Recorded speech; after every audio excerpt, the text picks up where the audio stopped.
Le constat est palpable dans plusieurs endroits à travers le pays. Depuis 4 jours, les internautes éprouvent d'énormes difficultés à accéder à des sites d'information ou à des réseaux sociaux comme Facebook, WhatsApp, Instagram ou TikTok. Les problèmes ont été confirmés par le service de surveillance d'Internet. Ce n'est pas une coupure générale de l'Internet en tant que tel, mais plutôt des restrictions qui sont imposées à certains réseaux.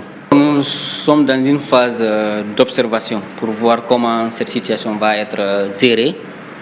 Et ensuite, on verra s'il y a nécessité de faire une nouvelle plainte ou pas. Cette censure numérique a touché certains médias et sites d'information qui n'arrivent plus à dérouler correctement leur programme. Des utilisateurs de l'Internet qui se servent également de cet outil pour mener leur activité sont presque au chômage. Je n'arrive pas à faire des publications. Si je fais des publications avec les VPN, je n'arrive pas à avoir des clients parce que c'est les clients aussi, c'est les internautes qui achètent ou qui likent ou qui partagent. Et si eux, ils n'ont pas l'Internet, ça veut dire que ça impacte négativement nos activités de vendeuses en ligne. On a compris que nos signaux ça divaguait, mais nous avons réussi quand même à bypasser pour pouvoir émettre.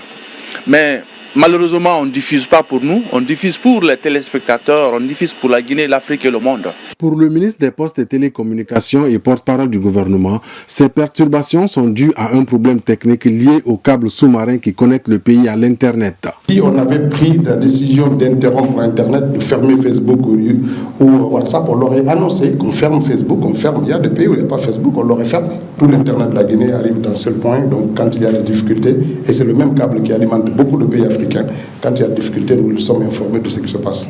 Les associations de presse condamnent ce qu'elles qualifient de censure qui, selon elles, est un recul pour la démocratie. Elles se réservent le droit d'engager des poursuites contre l'autorité de régulation des postes et télécommunications. Pour sa part, l'Association des blogueurs de Guinée invite les autorités à rétablir immédiatement l'accès intégral aux médias sociaux et sites d'information.